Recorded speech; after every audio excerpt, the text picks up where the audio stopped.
দর্শক, স্বাগত জানাচ্ছি সুনামগঞ্জের ধর্মপাশা উপজেলার উপজেলা চেয়ারম্যান পদ প্রার্থী জনাব শামীম মাহমুদ মুরাদকে, যিনি দুবার করেছেন উপজেলা পরিষদ নির্বাচন এবং এই এলাকারই বীর মুক্তিযোদ্ধা জনাব সিদ্দিকুর রহমানের উত্তরসূরি তিনি ধর্মপাশা উপজেলা আওয়ামী লীগের যুগ্ম সাধারণ সম্পাদকের দায়িত্ব পালন করছেন। আমরা জানতে চাই এই ধর্মপাশা উপজেলার হাওরবাসীর উন্নয়নে কি করতে চান জনাব শামীম মাহমুদ মুরাদ। আপনাকে স্বাগত জানাচ্ছি এই হাওরবাসীর উন্নয়নে, বা হাওরবাসী যারা আছেন, আমরা কথা বলবো উন্নয়ন এবং প্রতিশ্রুতি নিয়ে। শুভেচ্ছা বার্তা কি বলতে চান ধর্মপাশা উপজেলার মানুষকে? ধন্যবাদ আপনাকে। আমি আসলে একজন মুক্তিযোদ্ধা পরিবারের সন্তান। আমার বাবা একজন মুক্তিযোদ্ধা, আমার মামা মুক্তিযোদ্ধা, আমার বাবার মামাও মুক্তিযোদ্ধা। সেই সূত্র থেকে জন্মসূত্রে আমরা আওয়ামী লীগের সাথে জড়িত, আওয়ামী রাজনীতির সাথে জড়িত, বঙ্গবন্ধুর আদর্শের সাথে জড়িত। সেখান থেকে আমি ছাত্রলীগ, ছাত্রলীগ থেকে যুবলীগ, যুবলীগ থেকে আজকে আওয়ামী লীগের একজন ক্ষুদ্র কর্মী হিসেবে আমি মাঠে কাজ করছি। আমি 2014 সালে প্রথম উপজেলা পরিষদ নির্বাচন করেছি এখান থেকে। তখন 6-7 জন প্রার্থী ছিলেন, থাকার পরেও আমি ষড়যন্ত্রের কাছে মাত্র 432,425 ভোট পাওয়ার পরেও 425 ভোটে আমি পরাজিত হই। পরবর্তীতে আসলো 2019 সাল। সেই নির্বাচনেও মাননীয় প্রধানমন্ত্রী, বঙ্গবন্ধুর কন্যা, বাংলার 16 কোটি মানুষের প্রিয় নেত্রী জননেত্রী শেখ হাসিনা আমার হাতে নৌকা তুলে দিয়েছিলেন। সেই নৌকা এই এলাকার সাবেক মাননীয় সংসদ সদস্য মোয়াজ্জেম হোসেন রতন, উনি ওনার আপন ভাইকে দিয়ে আমার নৌকা জুড়ে ষড়যন্ত্র এবং চক্রান্তের মাধ্যমে আমাকে 35,000 ভোট পাওয়ার পরও 225 ভোটে আমাকে পরাজিত করা হয়েছে। সেই থেকে আমি এই এলাকার গরিব দুঃখী মেহনতি মানুষের পাশে অতীতেও ছিলাম, এখনও আছি, ভবিষ্যতে আমি তাদের মাঝে থাকতে চাই। এবং তারই ধারাবাহিকতায় আমি এই ধর্মপাশা উপজেলা একটি অবহেলিত উপজেলা। বাংলাদেশ আওয়ামী লীগ মাননীয় প্রধানমন্ত্রী জননেত্রী শেখ হাসিনা, আমার নেত্রী, আপনার নেত্রী, এই দেশের সকলের প্রিয় নেত্রী, উনি সারা দেশে অভূতপূর্ণ উন্নয়ন করেছেন। কিন্তু আমাদের যে বিগত যে সাংসদ ছিলেন, ওনার অপরিদর্শিত বিভিন্ন কাজকর্মের কারণে আমাদের এই সুনামগঞ্জ এক আসনটি কিন্তু উন্নয়নের ছোঁয়া লাগেনি সারা দেশে। জনাব শামীম মাহমুদ মুরাদ, আমরা এই প্রসঙ্গে আরো একবার আসবো। দর্শক, আপনাদেরকে কথা বলছিলাম ধর্মপাশা উপজেলা পরিষদ নির্বাচনে চেয়ারম্যান পদ প্রার্থী জনাব শামীম মাহমুদ মুরাদ প্রসঙ্গে। তিনি ছিলেন আসলে সুনামগঞ্জ জেলা পরিষদের নির্বাচিত সদস্যও। জনাব শামীম মাহমুদ মুরাদ এই হাওর এলাকার নানা অনুন্নয়নের কথা বলছেন, অপারদর্শিকতার কথা বলছেন। আমরা জানতে চাই যে এই হাওরের আপনি যেটি বলছেন যে প্রায় শত শতাংশই, আমি বলতে চাই যে 80% বেশিরভাগ মানুষ এই এলাকার কৃষক। এই কৃষি এবং কৃষিখাতের উন্নয়নে, কৃষকদের উন্নয়নে আপনি কি করতে চান, কি প্রতিশ্রুতি দিবেন জনগণের কাছে? আসলে আপনি যে কথাটা বলছেন, আপনি বলছেন 80%, আমি মনে করি 80% না, আমাদের এই এলাকার 99% মানুষ কৃষক।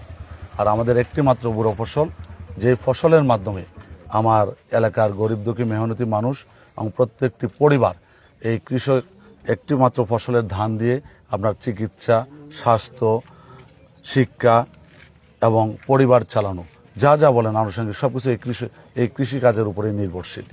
সেটার লক্ষ্যে এই ফসলটা যদি সুন্দরভাবে উঠে তাহলে আমাদের কৃষক বাঁচবে, আর কৃষক যদি বাঁচে এই দেশ বাঁচবে, আর কৃষক না বাঁচলে এই দেশ বাঁচবে না। তারই ধারাবাহিকতায় এই সুনামগঞ্জ এক আসনে এবং এই হাওড় এলাকায় আমাদের নেত্রকোনা, সুনামগঞ্জ, কিশোরগঞ্জ, সুনামগঞ্জ, আমাদের এইটি হাওড় এলাকা। এই হাওড় এলাকাতে আপনি জানেন প্রতি বছরই আমাদের বন্যা এবং খরায় অকাল পানি আসলে আমাদের হাওরগুলো ডুবে যেত।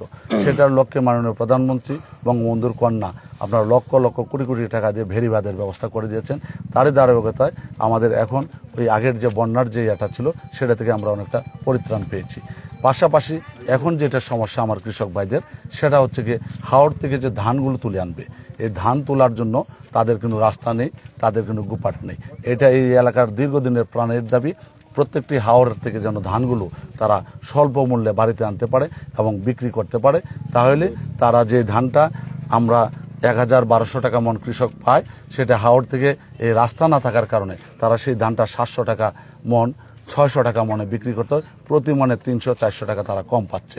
সেই জন্য আমার একটা স্বপ্ন, যেহেতু মাননীয় প্রধানমন্ত্রী এই বাংলাদেশের প্রধানমন্ত্রী চতুর্থবারের মতো নির্বাচিত হয়েছেন, পাশাপাশি এই এলাকার মাননীয় সংসদ সদস্য বিগত 7 জানুয়ারি নির্বাচনে জনতা রঞ্জিত সরকারকে এলাকার আবাল বৃদ্ধা বনিতা সকলেই দলমত নির্বিশেষে 4টি উপজেলায় বিপুল ভোটের মাধ্যমে নির্বাচিত করেছেন জনতা অ্যাডভোকেট রঞ্জিত সরকার এমপি হিসাবে। ওনাকে নিয়ে আমাকে যদি এই এলাকার মানুষ তাদের ভোটের মাধ্যমে, তাদের আমানতের মাধ্যমে আমাকে যদি নির্বাচিত করে, আমি ওনাদের পরামর্শ নিয়ে তাদের সাথে একাত্মতা করে এই এলাকার কৃষকের যে ভাগ্য উন্নয়নের জন্য যে গুপাটগুলো, রাস্তাগুলো, ভেরিবাদের জন্য এবং যা যা করা লাগে কৃষকদের জন্য, কৃষকদের জন্যই আমি মাঠে কাজ করি। জি, ধন্যবাদ। আমরা দেখেছি যে এই হাওড়ের জনপদে জেগে থাকা গ্রামগুলো অনেকটা পানির সাথে আফাল বন্যার সঙ্গে কিন্তু যুদ্ধ করেই বেঁচে আছে। গ্রামের মানুষ প্রতি বছর তাদের বাড়িঘরগুলো রক্ষার জন্য তারা কিন্তু মাটি ভরাট করে থাকেন, কেউ আবার বাড়ির সামনে পাকা দেয়াল তৈরি করেন ব্যক্তি উদ্যোগে। তো এইসব গ্রাম রক্ষায় ভিলেজ প্রোটেকশন যেটিকে বলা হয়, সেই বিষয়ে আপনার কোনো চিন্তা ভাবনা আছে কিনা, কি বলতে চান? অবশ্যই আছে। আপনি যে একটি গুরুত্বপূর্ণ প্রশ্ন করেছেন, আমাদের হাওড়ের এই এলাকার 99% মানুষ হচ্ছে হাওড়ে বাড়িঘর, এবং এখানে জানেন যে এত স্রোত, এত ঢেউ আসে, যে ঢেউয়ের কারণে প্রত্যেকটি বাড়িঘর বিলীন হয়ে যায়। তো এইখানে আমি যদি আপনাদের এই এলাকার মানুষের ভোটে যদি নির্বাচিত হতে পারি, তাহলে আমাদের মাননীয় সংসদ সদস্যের এবং উপজেলা প্রশাসনের মাধ্যমে এই এলাকার প্রত্যেকটি গ্রামকে যেন ভিলেজ প্রোডাকশনের আওতায় আনা যায়, সেই লক্ষ্যে আমি কাজ করব। এবং অলরেডি আমাদের মাননীয় সংসদ সদস্য মহোদয় এই ভিলেজ প্রোডাকশনের জন্য মাননীয় প্রধানমন্ত্রী এবং এলজিডি এবং যে পানি উন্নয়ন বোর্ড আছেন তাদের কাছে অলরেডি উনি ডিও পত্র দিয়েছেন।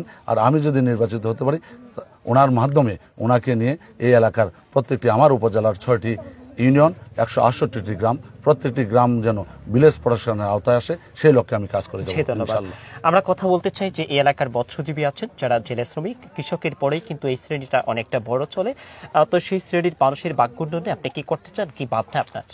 বেসিক্যালি আমাদের এই এলাকা যে হাওড় এবং মাছ, ধান এবং মাছের উপর নির্ভরশীল।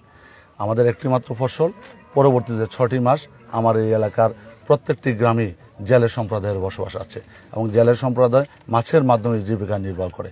আমি তাদের জন্য প্রত্যেকটি মৎস্যজীবীকে যাতে সমবায়ীদেরকে তাদেরকে নিয়ে কাজ করতে পারি, এবং তাদের ভাগ্য উন্নয়নের জন্য এই এলাকার প্রত্যেকটি মৎস্যজীবীকে একটি কথা আছে, জাল যার জলতার। হ্যাঁ, কিন্তু বেসিক্যালি আমাদের এলাকার যে জলমালগুলো আছে মৎস্যজীবীদের কাছে নেই। তারই ধারাবাহিকতায় আমি মাননীয় প্রধানমন্ত্রী এবং মাননীয় সংসদ সদস্য এবং উপজেলা প্রশাসনের মাধ্যমে যাতে জলমালগুলো যাতে যারা জেলের সম্প্রদায় তাদের মাধ্যমে যাতে ব্যবস্থা করা যায়, সেই লক্ষ্যে আমি কাজ করবো ইনশাআল্লাহ। ধন্যবাদ। দর্শক, কথা বলছিলাম সুনামগঞ্জের ধর্মপাশা উপজেলা চেয়ারম্যান পদ প্রার্থী জনাব শামীম আহমদ মুরাদের সঙ্গে। তিনি যেটি বলছেন যে হাওড়বাসীর ভাগ্য উন্নয়নে তিনি স্থানীয় সংসদ, উপজেলা প্রশাসন সবার সহযোগিতা নিয়ে এলাকার উন্নয়ন করবেন। একেবারে গুরুত্বপূর্ণ একটি প্রশ্ন, এই এলাকার যখন 6 মাস পানিবন্দী থাকে তখন বেকার হয়ে যায় তরুণ তরুণী এবং শিক্ষিত যুবরা। তাদের কর্মসংস্থানের জন্য আপনি কি চিন্তা ভাবনা করতে পারেন বা কি উদ্যোগ থাকতে পারে আপনার? তাদের জন্য আমাদের মাননীয় প্রধানমন্ত্রী অলরেডি যুব উন্নয়নের মাধ্যমে বিভিন্ন বেকার যারা বেকার সম্প্রদায়ের আমাদের যুব সমাজ আছে তাদের জন্য বিভিন্ন ধরনের প্রশিক্ষণ, যেমন টেইলারিং, তারপরে আপনার কম্পিউটার প্রশিক্ষণ, উদ্যোক্তা বিভিন্ন ধরনের আছেন, এই ট্রেনিংগুলো করাচ্ছেন। এবং আমাদের যে গ্রামীণ পল্লী উন্নয়ন যে সমবায় আছেন তাদের মাধ্যমে কাজ করছেন, যুব উন্নয়নের মাধ্যমে কাজ করছেন। ওইগুলোর মাধ্যমে যাতে আমার এলাকার বেকার যুবকদেরকে ট্রেনিংয়ের মাধ্যমে তাদের বিকল্প কর্মসংস্থান করা যায়, সেই লক্ষ্যে আমি অবশ্যই কাজ করবো ইনশাআল্লাহ। দর্শক, আমরা সঙ্গে ছিলাম ধর্মপাশা উপজেলা চেয়ারম্যান পদ প্রার্থী শামীম আহমদ মুরাদ। তার সঙ্গে তিনি আসলে দুবার ফাইট করেছেন, তীব্র প্রতিদ্বন্দ্বিতা করেও হেরে গিয়েছেন। তার বক্তব্য অনুসারে তিনি ষড়যন্ত্রের শিকার, এ কারণেই ছিল তার পরাজয়। তবে এবছর তিনি নির্বাচনে জয় সুনিশ্চিতের ব্যাপারে আশাবাদ ব্যক্ত করে কথা বলেছিলেন আমাদের সঙ্গে। আমরা একেবারে সবশেষে যারা উপজেলাবাসী আছেন, যারা এই মুহূর্তে ঘরে বসে আমাদেরকে দেখছেন বা বিভিন্ন স্থানে আছেন, দেশ এবং প্রবাসী এলাকার লোকজন আছেন, তাদের উদ্দেশ্যে কি বার্তা দিতে চান আপনি? আমি একটি মাত্র বার্তা দিতে চাই। আমি ছোটবেলা থেকে রাজনীতির সাথে সম্পৃক্ততা, আর রাজনীতি করি মানুষের কল্যাণের জন্য, মানুষের মঙ্গলের জন্য, মানুষের আপদে বিপদে, সুখে দুঃখে, সুদিনে দুর্দিনে মানুষের পাশে থাকার জন্য। আমি অতীত থেকে মানুষের পাশে ছিলাম, এখনো আছি। দুবার আমাকে মানুষ, এই এলাকার মানুষ আমাকে বিপুল ভোটে নির্বাচিত করেছে, কিন্তু বিভিন্ন ষড়যন্ত্র চক্রান্তের কারণে আমি পরাজিত হয়েছি, এই এলাকার সর্বস্তরের মানুষ জানে।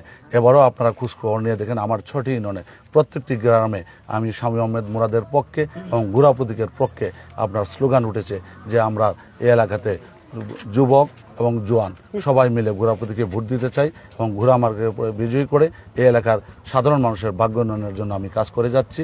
এবং আপনারা বিশ্বাস রাখুন, এখানকার যারা প্রার্থী আছে প্রতিযোগিতা, আমি চাই প্রতিযোগিতা থাকুক, আমরা প্রতিযোগিতা করব, কিন্তু প্রতিহিংসা যেন আমাদের মধ্যে না থাকে। জনগণ যাকে ভোট দেবে আমি সেই রায় মেনে নেব ইনশাল্লাহ। এবং আমি জনগণের প্রতি আমার 100% আস্থা আছে, বিশ্বাস আছে। এই এলাকার মানুষ আমাকে ভোট দিবে এবং ভোটের মাধ্যমে তারা আমাকে নির্বাচিত করবে ইনশাল্লাহ। দর্শক, সাথে ছিলাম সুনামগঞ্জের ধর্মপাশা উপজেলা চেয়ারম্যান পদ প্রার্থী জনাব শামীম মাহমুদ মুরাদ। তিনি যেটি বলছেন যে জয়ের ব্যাপারে তিনি শতভাগ আশাবাদী। এই ছিল সুনামগঞ্জ স্টার লাইভের পক্ষ থেকে। দেখা হবে অন্য কোনো জায়গায় অন্য কোনো প্রার্থীর প্রতিশ্রুতি নিয়ে। ভালো থাকবেন, আল্লাহ হাফেজ। থ্যাংক ইউ ভাই।